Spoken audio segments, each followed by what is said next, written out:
Assalamualaikum warahmatullahi wabarakatuh.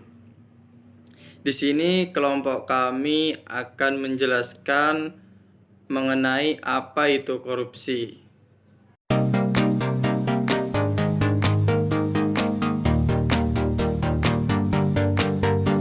Robert Liggett, korupsi adalah tingkah laku yang menyimpang dari tugas-tugas resmi sebuah jabatan negara karena keuntungan status atau uang yang menyangkut pribadi, perorangan, keluarga dekat, kelompok sendiri, atau melanggar aturan-aturan pelaksanaan beberapa tingkah laku pribadi. Sementara menurut Jeremy Pop, korupsi melibatkan perilaku di pihak para pejabat sektor publik, baik politisi maupun pegawai negeri sipil. Mereka secara tidak wajar dan tidak sah memperkaya diri sendiri atau orang yang dekat dengan mereka dengan menyalahgunakan wewenang yang dipercayakan kepada mereka.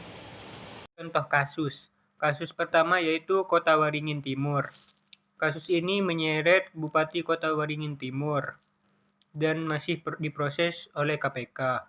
Berdasarkan perhitungan, kerugian negara mencapai 5,8 triliun. Kerugian negara dihitung dari produksi hasil pertambangan bauksit, kerusakan lingkungan dan kerugian kehutanan akibat produksi dan kegiatan pertambangan. Dan kasus yang kedua yaitu PT Asapri. Korupsi terbesar yang selanjutnya dilakukan PT Asapri, Angkatan Bersenjata Indonesia atau Asapri Pasero. Kasus ini menyebabkan kerugian negara hingga 22,7 triliun. Baik, selanjutnya adalah korupsi bila dipandang menggunakan perspektif sosiologi. Korupsi bila dipandang menggunakan perspektif sosiologi, maka selalu memiliki latar belakang atau sebuah alasan, seperti seorang individu dalam keadaan darurat, memiliki hutang, hingga sering meremehkan uang kecil.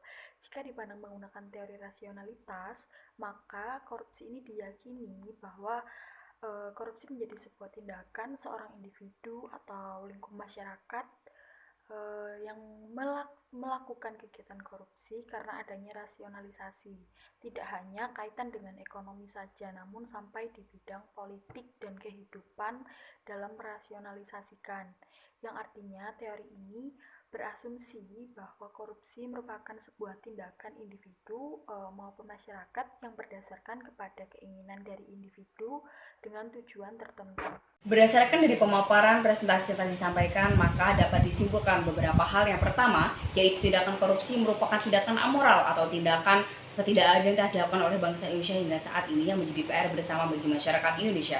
Yang kedua, yakni tindakan korupsi dapat kita temukan dalam berbagai aspek dan keseharian yang telah mempengaruhi berbagai macam sektor di Indonesia, di antaranya adalah ekonomi, sosial, politik, dan juga pendidikan. Tindakan korupsi telah menjadi hal yang harus kita tentang bagi masyarakat Indonesia karena merupakan ketidakjujuran dan keinterpretasi dari kegagalan pendidikan moral di Indonesia.